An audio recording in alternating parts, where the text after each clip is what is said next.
Hello everyone. आज हम देखेंगे टाइप्स ऑफ इकोनॉमी के बारे में।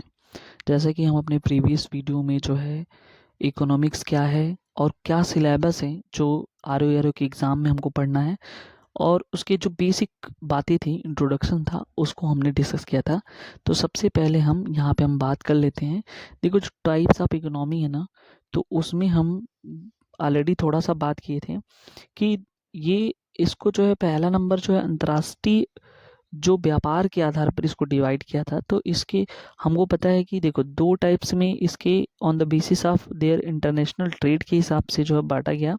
तो हमने समझाया था, देखो क्या होता है, कुछ ऐसे कंट्रीज हैं जो अपने आप पूरे देश में एक बैरियर क्रिएट करके रखे हैं। यानी कि ये सोचो कि वो बाहर से न तो सामान अपनी कंट्री में मंगाते हैं और न ही अपने कंट्री से किसी दूसरे सामान को बाहर भेजते हैं। ठीक है, तो ये सोचो कि एक्सपोर्ट इंपोर्ट का काम जो है ये बंद करके रखे हैं। तो ऐसे इकोनॉमी को हम लोग बोलते हैं क्लोज्ड इकोनॉमी। और एक ऐसी कंट्री जहाँ से जो है एक्सपोर्ट और इंपोर्ट होता है, ठीक है, ये दोनों काम होते हैं, आयात निर्यात होता है, तो ऐसे इकोनॉमी को जो है हम बोलते हैं ओपन इकोनॉमी। ठीक है, तो बेसिकली अगर हम देखें, ठीक है, टाइप्स ऑफ इकोनॉमी की, तो टोटल जो है ये 4 हिस्से में इसको डिवाइड किया गया है। पहला नंबर जो on the basis of trade में जो है 2 तरह के आते हैं, ओपन इकोनॉमी और क्लोज्ड इकोनॉमी, यानी कि खुली अर्थव्यवस्था और बंद अर्थव्यवस्था। ठीक है, दूसरा नंबर जो आता है उसको बोलते हो कैपिटलिस्टिक इकोनॉमिक, यानी कि जिसको बोलते हो पूंजीवादी पूंजीवादी अर्थव्यवस्था। ठीक है, थर्ड नंबर पे आता है जिसको बोलते हैं सोशलिस्टिक इकोनॉमी, इसको हम बोलते हैं समाजवादी या सामाजिक अर्थव्यवस्था। और फोर्थ नंबर पे जो आता है उसको बोलते हैं मिक्स्ड इकोनॉमी, जिसे हम लोग बोलते हैं मिश्रित अर्थव्यवस्था। एक एक करके हम चारों को डिस्कस करेंगे। ठीक है, मैं हूं मनीष और आप देख रहे हैं अपना यूट्यूब चैनल कॉर्पस जूरिस। तो चलिए स्टार्ट करते हैं। देखो, सबसे पहली बात जो ओपन इकोनॉमी होती है, ये क्या होती है? Open economy is the type of economy where the export and import are allowed. ठीक है, यानी कि एक ऐसी इकोनॉमी है जहाँ पे कोई देश जो है एक्सपोर्ट और इंपोर्ट को अलाउ करता है। तो ऐसी इकोनॉमी को हम बोलते हैं क्या? Open economy. जस्ट इसका ही उल्टा है क्लोज्ड इकोनॉमी, यानी कि जहाँ पर ये एक्सपोर्ट इंपोर्ट जो है रोक के रखा है, यानी कि वो खुद अपनी कंट्री, अपने देश के बने हुए सामान को यूज़ करता है। बाहर न तो कोई सामान भेजता है, न बाहर की यानी कि अन्य देशों के सामान जो है क्या करता है, यूज़ करता है। ठीक है, तो उसको क्लोज्ड इकोनॉमी माना गया है। ठीक है, अगर हम अगर हम बात करें इसका क्लोज्ड इकोनॉमी का जो एग्जांपल है, तो ये कम्प्लीटली तो नहीं, लेकिन फिर भी जो है नॉर्थ कोरिया को इसका एग्जांपल माना जाता है, क्योंकि यूनाइटेड नेशन ने खुद जो है उस पे बहुत सारे जो है रिस्ट्रिक्शन लगा के रखे हैं। ठीक है, तो ये मान के चला जाता है कि क्लोज्ड इकोनॉमी का जस्ट एग्जांपल जो है नॉर्थ कोरिया। ठीक है, अगर हम बात करते हैं इसके फीचर की, यानी कि विशेषताओं की, तो देखो यहाँ पे जो है दो विशेषता, क्योंकि विशेषताओं से जो क्वेश्चन पूछ लिए जाते हैं तो इसको देखना काफ़ी इंपॉर्टेंट है। पहली बात तो देखो, खुली अर्थव्यवस्था में जो इंटरनेशनल जो कुछ भी घटनाएं होती हैं उसके प्रति संवेदनशील होती है। ठीक है, तथा बंद अर्थव्यवस्था होती हैं वो अंतर्राष्ट्रीय घटनाओं के प्रति संवेदनशील नहीं होती हैं। यानी कि सपोज कर लो कि अगर रशिया यूक्रेन का वार हो रहा है, तो अपना भारत जो है क्या है, अपना भारत ही नहीं, बहुत सारे ऐसे कंट्रीज हैं जो डायरेक्ट इम्पैक्ट है, क्योंकि देखो वहाँ से बहुत सारी चीज़ें हम खुद रसिया और यूक्रेन से जो है एक्सपोर्ट इंपोर्ट करते थे।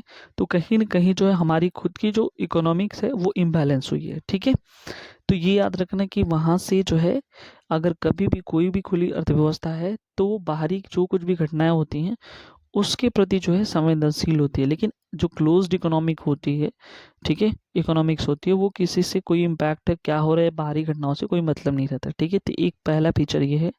सेकंड फीचर ये है कि जो खुली अर्थव्यवस्थाएं घरेलू व्यापार और अंतर्राष्ट्रीय व्यापार दोनों पर निर्भर होती हैं, लेकिन जो है ये केवल जो बंद अर्थव्यवस्थाएं केवल और केवल जो है अपने प्रोडक्ट पर ही निर्भर होती हैं, बाहरी प्रोडक्ट पर नहीं।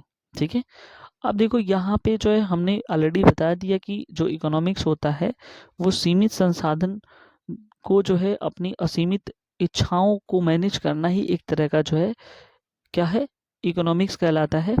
तो उसमें हम बात कर लेते हैं सेकंड जो टाइप से इकोनॉमिक्स का, वो है कौन सा, कैपिटलिस्टिक इकोनॉमी, जिसको हम लिबरल इकोनॉमी कहते हैं या मार्केट यानी कि बाजार अर्थव्यवस्था के नाम से भी जानते हैं। जब कोई ऐसा कोई सिस्टम या निकाय, ठीक है, जिस पे जो यानी कि ऐसी इकोनॉमी जो किसी निकाय पे आधारित हो, ठीक है, किसी संस्था पे आधारित हो, तो उसको बोलते हैं कैपिटलिस्टिक इकोनॉमी या पूंजीवादी अर्थव्यवस्था। ठीक है, याद रखना, क्योंकि इसमें ओनरशिप जो होता है ना, वो किसी किसी जो है लिमिटेड रिसोर्स के पास होता है, यानी कि प्राइवेट के पास होता है, प्राइवेट इंडिविजुअल के पास होता है। ये याद रखना। यहाँ पे जो है, ये कह लो कि यहाँ पे सरकार कोई हस्तक्षेप नहीं करता है, उसका कुछ नहीं होता है। सारा का सारा जो है निजी स्वतंत्रता, यानी कि जो है पर्सनल फ्रीडम होता है किसी प्राइवेट जो है किसी संस्था या निकाय की। ठीक है, तो बेसिकली यहाँ पे अगर देखा जाए तो मेन जो मोटो है कैपिटलिस्टिक इकोनॉमिक्स की, तो यहाँ पे जो निकाय है यानी कि सिस्टम है या कंपनी कह लो, उसका मेन मोटो है क्या करना, लाभ कमाना, ज़्यादा से ज़्यादा जो है उसको लाभ मिले। तो ये कॉन्सेप्ट है कैपिटलिस्टिक इकोनॉमी की। ठीक है, अगर हम फीचर देखें कैपिटलिस्टिक इकोनॉमी की, तो कुछ इंपॉर्टेंट फीचर्स है। पहला तो देखो उद्देश्य क्या है, तो लाभ कमाना ज़्यादा से ज़्यादा, to maximise their own profit. ठीक है, उसके बाद कह रहा है कि यहाँ पे जो सेकंड फीचर है, ये कहता है कि सरकार का नियंत्रण नहीं होता है, नो गवर्नमेंट कंट्रोल।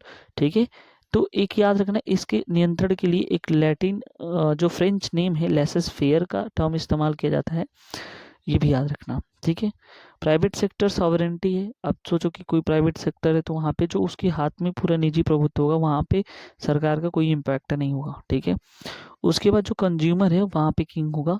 ठीक है, उपभोक्ता का प्रभुत्व होता है। उसके बाद उपभोक्ता के पास विकल्प की स्वतंत्रता होती है।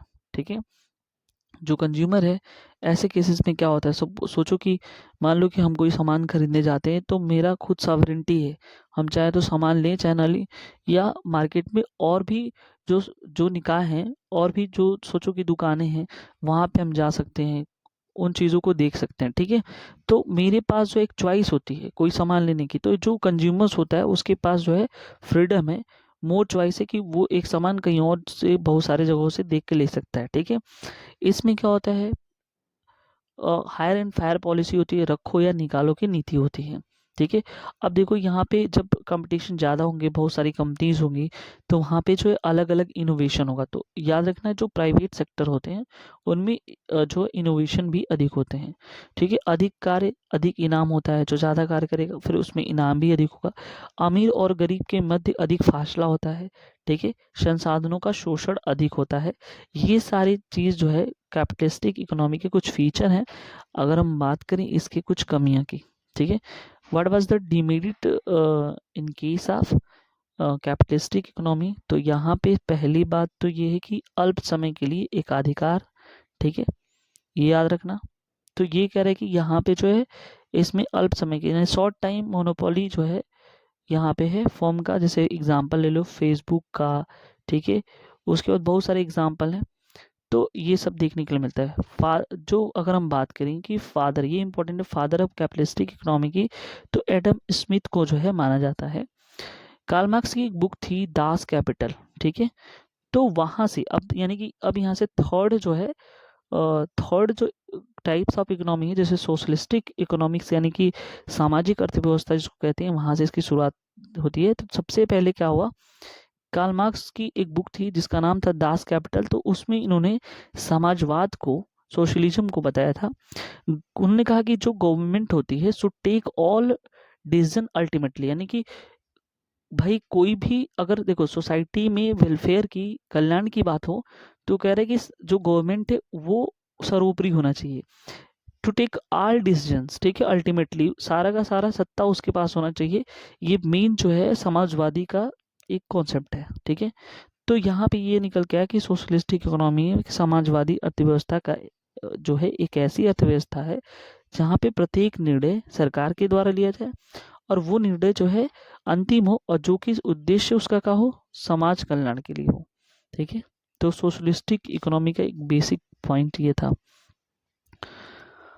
अगर हम देखें इसकी फीचर्स की यानी कि विशेषताओं की, तो सबसे पहले देखो उद्देश्य क्या है, तो उद्देश्य मात्र यही है कि समाज का कल्याण करना, यानी कि सोशल वेलफेयर के लिए है। क्या और सारे पॉइंट्स हैं, तो फीचर्स में सरकार का नियंत्रण होता है।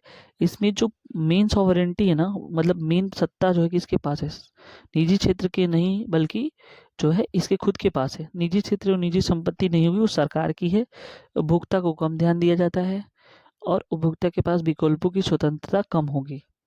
अधिकारियों की कमी होगी, संसाधनों का अधिक दोहन नहीं होता है, अमीर और गरीब के मध्य अधिक फासला नहीं है और अधिक कार्य को इनाम नहीं होता है। ठीक है, ये कुछ जो है फीचर्स हैं जो है समाजवादी अर्थव्यवस्था के।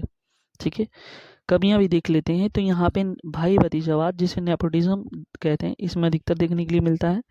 रेट टैपिज्म, लाल फीताशाही, यानी कि कोई भी काम जो है देर दुरुस्त से होता है। ठीक है, करप्शन भी देखने के लिए मिलता है और प्योर मोनोपोली फर्म्स, यानी कि इसमें कुछ कंपनियों को जो है पूर्ण एकाधिकार प्राप्त हो जाता है।